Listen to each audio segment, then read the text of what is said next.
So I've always wanted to ride on one of those Alpine roller coasters, and today is the day I'm going to make that happen, my friend. But first, we need to do some research. I need to find the best possible Alpine roller coaster in the world. Nothing less. For those that don't know what an Alpine roller coaster is, it's a roller coaster up in the mountain somewhere, and they're typically single or double carts in which the rider has the ability to control his own speed via the brake. Simples, mate. I can't lie, I just read that off a website. But anyways, I shortlisted the top 5 Alpine roller coasters in the world, and my criteria was the following. Number 1, the length of the coaster. I want the longest one possible, mate. Number 2, the speed of the coaster. The faster it is, the better. At least I assume it is. And number 3, location. Ideally, I want to stay somewhere in Europe, because that means less travelling and obviously more affordable. So yeah, that's my criteria. And after googling the top 5 Alpine coasters in the world, I narrowed it down to the top 3. Lovely jubbly. At number 3, we got Alps coaster, Germany's longest Alpine coaster at 2,800 meters long. That's nuts, to be fair. Number 2, we got mountain coaster Predacia. I don't know how to pronounce it, but that's Switzerland's longest toboggan run at 3,100 meters. Very impressive indeed. That is crazy. And then at number 1, we got Alpine coaster in Imst, Austria, at a staggering length of over 3,500 meters long. Unbelievable, Jeff. Seriously, that is very impressive. And obviously, if I'm going to do this, I might as well go big. So with that said, it looks like we're going Austria, lads. That dramatic cut-off was pointless, by the way, because we still got a lot of work to do, so I do apologise. Alright, so we've decided we're going on the Alpine coaster in Imst, Austria, but where the bloody hell even is that, mate? Because your guess is as good as mine, mate. I have no idea. My initial thoughts were that it was somewhere near Austria's capital city, Vienna, but that, my friend, could not have been further from the truth. Literally. So this is a map of Austria, and here is Vienna, the capital city, and it's basically in the northeast of the country, right? So I then searched up Imst in Austria, and bro, just take a look at the state of this. I mean, you'd think it couldn't be too far from Vienna at least, right? Well, you're wrong, my friend. It's actually on the complete opposite side of the country. In fact, it's 333 miles away from Vienna. Brilliant. I mean, it's not even that deep, I know, but it's just not what I was expecting, you know what I'm saying? But nonetheless, flying from London to Vienna wasn't really a choice anymore. So of course, I had to go back to the drawing board and do a bit more research. And in doing so, I found 2 solutions. Solution 1, I fly from London to Munich in Germany, and then I get the train from Munich to Imst. Or solution 2, I fly from London to Zurich in Switzerland, and then I get the train from Zurich to Imst. Both solutions are similar in cost, but I think Zurich to Imst is slightly faster on train, so I opted for Zurich. Plus, Switzerland sounds more attractive to me than Germany, not gonna lie, so yeah, no offense Germany. So I headed to Gatwick Airport at 3 AM in order to catch my flight to Zurich at 7 AM. This cost me £40 including the return. 7 AM flight sounds long, mate, I know. But you know what? I always did prefer the idea of arriving as early as possible when I'm travelling. It basically guarantees you an extra day out, you know what I'm saying? And who doesn't love an extra day out? Come on, mate, we're on holiday, lad. I was also treated in being able to witness the morning sunrise in London too. See, this is why early birds excel in life, man. But for someone like me, it does come at a cost. This is me looking rough like your neighbour's dog in the morning after quite literally 0 hours sleep. But anyways, I arrived in Zurich Airport and the cost of the flight was £198.99, which included a return. So lovely jubbly, mate. Zurich Airport just screams rich people, man. It gave off such a corporate-like vibe, and to be honest, I wasn't surprised. And as soon as I landed in Zurich, I planned to get to Imst ASAP. So we made our way to Zurich HB train station from the airport by getting on Switzerland's tube/metro equivalent, which by the way was free because we didn't know how to pay for it, and we also just saw people walk on the train without any barriers at the entrance. I feel like Switzerland is just too rich to care about public transport fees, hence why they're so chill about it, and to be fair, I rate it. And because we arrived to Zurich station at 10 AM or so, it meant we had a few hours to spare. So I decided to get my first taste of Switzerland by getting myself some food before the train journey. And oh my days, when I tell you that this city is expensive, it is expensive. Mate, these 2 items alone cost me over £20. Like, I was mentally not ready for that. Like, look how small those 2 pieces of bread were. The drink was fire though, I can't lie. But after that minor heart attack, I got on the train to Imst, and this cost me £111, which did include a return back to Zurich. And to be honest, this was okay because it was a 3.5-hour journey and we're literally travelling to another country. And I'm not gonna lie, yeah, this was probably one of the best train journeys I've ever experienced. Like, the views along the way were so lit. It was the first time I was properly able to see the natural landscapes of both Switzerland and Austria, and I love that stuff, mate. But this was a 3.5-hour train journey with one change towards the end, and our first stop was at Exams, which was actually very close to Imst station. And by now we was in the west side of Austria, and you can already see the type of environment we were in, surrounded by mountainous views and nature, the kind of views I will never get bored of. But we waited here for about 30 minutes or so before we jumped on the second train to Imst, which took us about 15 minutes. And then around 5 PM or so, we made it to Imst, a small but vast town in the west countryside of Austria.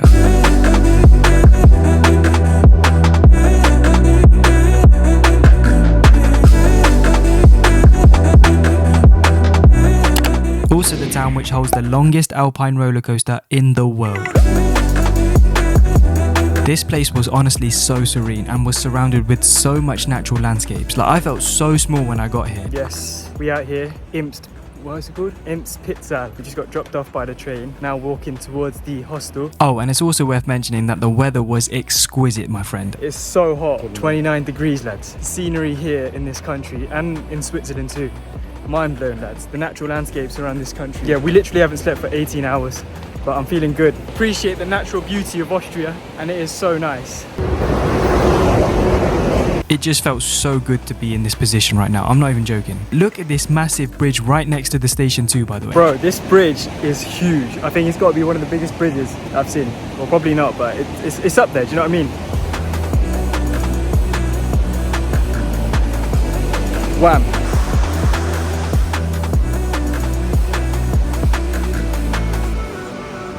These views around us are making this walk around us enjoyable. Austria is so flipping beautiful. After taking in the views around us, it was now time to head to the accommodation for the night. We decided on booking a hostel, which was also my first time in doing so. I was never really keen on hostels, not gonna lie. I mean, the thought of sharing rooms with people you've never met before, yeah, that just did not appeal to me. However, after reading numerous reviews and also realizing how significantly cheaper these are compared to hotels or private rooms, I decided to give it a go. I mean, why not, mate? If I bunk with a serial killer and he kills me overnight, then you know what? It is what it is. So we walked our way to the hostel and we originally came to the wrong one. We got distracted by the llamas here. They were quite funny, I'm not gonna lie. The way they all just stare at you is quite unsettling. But equally, I probably unsettled them, so you know what? Fair is fair. But the actual hostel that we were staying at was actually opposite of the one that we originally went to. Welcome to the Romedov Backpacker Hostel in Imst. I apologize if I pronounced that very badly to any of my German viewers out there, by the way. But yeah, I mean, first impressions, from the outside it looks very outdated, but I also think that that's the look that they were going for. They wanted to keep that authenticity and heritage of the building, which dates as far back as the 1500s, which is kinda litty, mate. But we booked a room which contained up to 8 people, and that cost us only £25.50 for one night. There were actually only 2 other guys in this dorm with us, and they were okay, German I think, and they were cyclists too. The room itself was more than enough for a one night stay. You get yourself a bed, some storage space, and even a nice view from the window. They didn't provide towels though, which is something I would have appreciated at the time, but we move. I was first in, by the way, so I did get dibs on which bed I wanted, so happy days. I high-key look wrecked here, mate. I just remember feeling so exhausted at this point from the lack of sleep in the past 24 hours. But nonetheless, it was still quite early in the day, so once we settled in and unpacked, we decided to go check out Imst town. And I'm not gonna lie, other than the breathtaking scenery around the town of Imst, this place had nothing to offer. Like, even the food was so mid. It also just felt like a ghost town during the time we went, and I'm not sure if that's just bad timing from us or anything, but yeah, Imst just wasn't fun at all. The Alpine coaster is the only reason this place is relevant, let's be honest. But I have to say it once again, these mountainous views around the town are unreal. So much that it takes your mind off this town being so boring, to be honest. But anyways, by 9 PM or so, we decided to call it a day and go straight to bed. Tomorrow we ride on the Alpine roller coaster.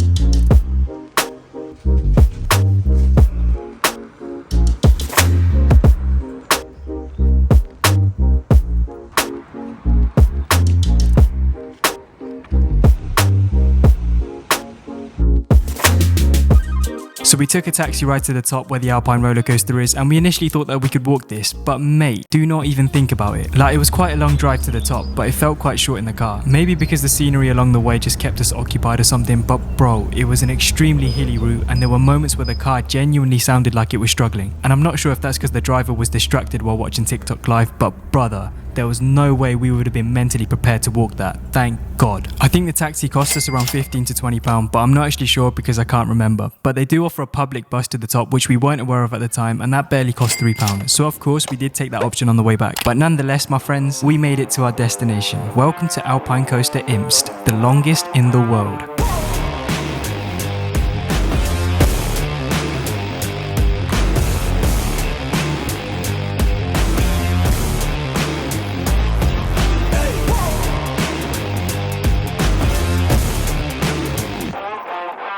How good are drones, by the way? They're so flipping good, mate. I mean, the POV they capture is just so unique. And when I look back and edit all of the footage, it's just a big fat chef's kiss. I mean, that's all I can say. But anyways, as you guys saw, we made it to the top of the Alpine coaster, where it's 1,500 meters above sea level, with views of Austria, by the way, that have you in literal awe. Bro, I think I actually love this country, man. Like, it's just too lit. All right, mate, calm down. You're getting a bit off track here, lad. All right, for real now. Once we got off the taxi, we arrived at the hub of the Alpine coaster. This area just felt good vibes, man. We came here there early and beat the rush, which is also something I'd highly recommend because later on you'll see why that's important. And per person we paid €50.20 for 3 rides, and that also included a lift pass on the gondola, which is essential unless you see yourself walking up to the top 3 times, which I highly doubt. Bear in mind the lift takes about 5 to 10 minutes just to take you up to the top alone. Yeah, good luck with that one, mate. And they also did have other options for the number of rides per person, which you can check on their website, but I personally think 3 rides was the perfect amount. The journey up the lift was lit, not gonna lie. I mean, you just sit there admiring the views as you ascend further and further. And of the 3 times that we went up the lift, twice we had the entire lift to ourselves, so we were just chilling, mate. Also, when you get to the top, by the way, the views are just unreal, man. Like, I've said it so many times throughout this video, I know, but I genuinely cannot get enough of stuff like this. I feel like Imst is just such a remote town that probably not many people heard of, but it's nice to go places you wouldn't ever think of going, and when it surprises you like this, it just makes you more grateful to say that you've been there. Right, I feel like I've just waffled too much here. It's time to showcase what we're actually here for. Let's get my backside on that coaster ASAP, my friend.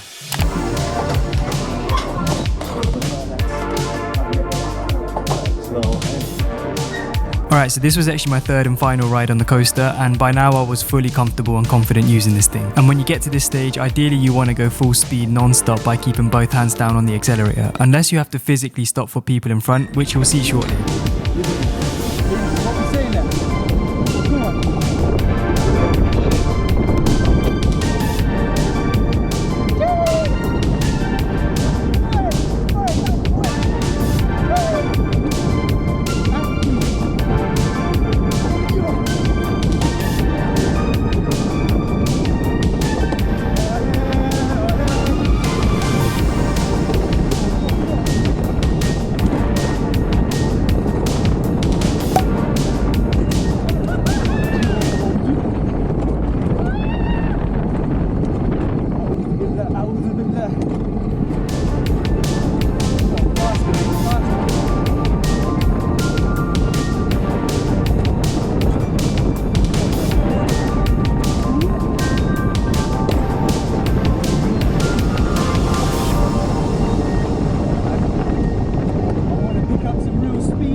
This was probably the only downside to doing this coaster. When you're going full speed non-stop, there's a good chance you'll catch up the person in front of you. In this case, it was 2 teenage girls in front of me who I think were being held up by their parents. I don't even know, man. But it's a bit of a bummer, I can't lie, and there's nothing you can do about it. Well, I mean, the best thing you can do is just wait a few minutes and hopefully you don't catch them up again. But then equally, you're also holding up the people behind you, so you just can't win, mate.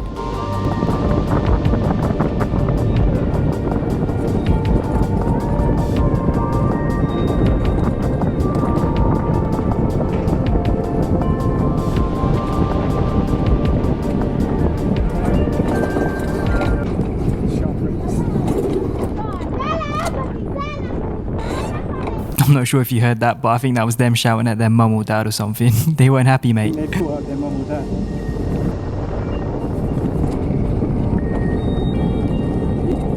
We're gonna stop for a sec. We're gonna stop, guys, chilling. Take a moment, just taking the view. Well, I don't think you guys can see the view properly, but yeah, the view is very nice. Damn. Right, we go again. Got a slow start. Bro, I had to stop for that minute. We've lost the momentum. Now we're just cruising.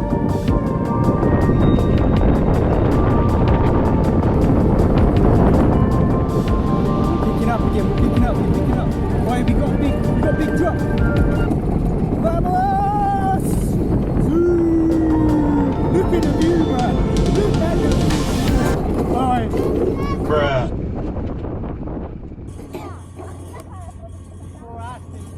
Oh, okay, no worries, it's cool, it's cool, it's cool. At least we've got a nice view. Huh? Ah, this is the issue. Got the slow keep.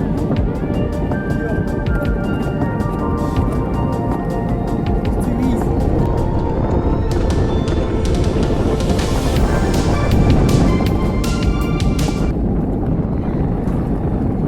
Yo, I can hear them scream.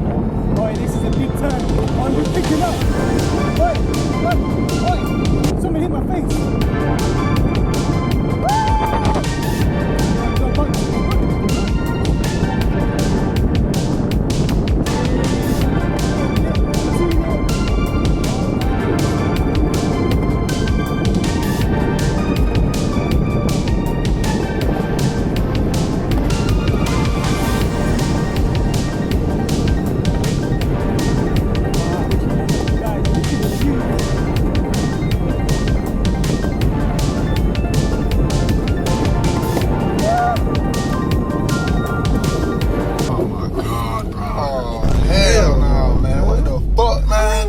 Get your ass on.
And that's it, mate. Besides having to stop 3 times, it was actually still a good run. And the previous 2 goes I went through without having to stop, so to be honest, I didn't mind too much. Generally speaking, it takes about 8 minutes or so from start to finish, so you get yourself a decent run, and in my opinion, your money's worth for sure. Like, you know how with some theme parks and roller coasters, the rides are usually so fun, but they only last like 30 seconds, and when you're done, you're just there like, what? Was that it? Like, you want that rush you felt to continue, you know what I'm saying? But with the Alpine coaster, you get so much time to enjoy it, and also at a fast pace too if you're lucky. And that's what we love to see. Like, my honest opinion of this Alpine coaster, and this one in particular, is that it's sick. Like, for real, for me it was like borderline faultless. And honestly, I think I'd give the entire experience like an 8.5 out of 10. I mean, the coaster itself I'd probably give a 9 out of 10. It's fast, it's long, it has incredible views as you go down. The track is also really versatile too, as in you get bumps, you get steep ramps, as well as fast bends and even a loop near the end. I don't think you could ask for much more. The only reason I didn't give it a 10 out of 10 is because of the part where you can get held up by people in front of you, which does kill the vibe sometimes. I also gave the entire experience an 8.5 out of 10 because Imst as a town could have had more to offer other than just the nice scenery, but equally that wasn't deep because we only stayed there for one night. We ended up going straight back to Zurich after the coaster rides. But other than that, I genuinely would recommend this motive to anyone. Whether you do it with your family or even with your mates in a quick Europe trip to somewhere different, it's a sick motive. It's affordable, it's not difficult to get to, and it's just such a fun and different experience to do. So get yourself out there, mate. I would personally do this again in a heartbeat, but I'd probably do it in a different country like Switzerland or Germany. But if you're watching this and you've never done it before, I'd back this one in Imst. It's too lit. But anyways, like I said, after that we went straight back to Zurich and spent 2 or 3 nights there, which I'm glad I did because I was able to explore Zurich for the first time and also spend a day traveling the remote areas of Switzerland, the parts of Switzerland which I've always wanted to see. However, I think I've already said this, but Zurich is also the most expensive city I've ever experienced in my 24 years of living. Outrageous, mate. It was nice to see Zurich, but I'm not coming back again. And with that said, that is the end of the video, my friend. So I hope you lot did enjoy the video, and if you did, give it a cheeky like, because it does help. And if you're new, subscribe to the channel because I've got more serious content coming. Like, I've got real content coming, mate. So stay tuned, and yeah, have a good day, mate.